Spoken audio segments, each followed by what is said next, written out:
This island has been home to many kingdoms. First, my people, the Cymru.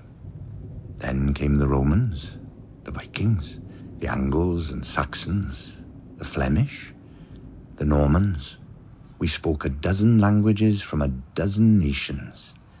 And then this hodgepodge of peoples became simply England. Now, only Saxon may be spoken at England's court, and the oldest tongue of this island is called foreign. Today, we teach the Saxon that this island was only ever theirs to share.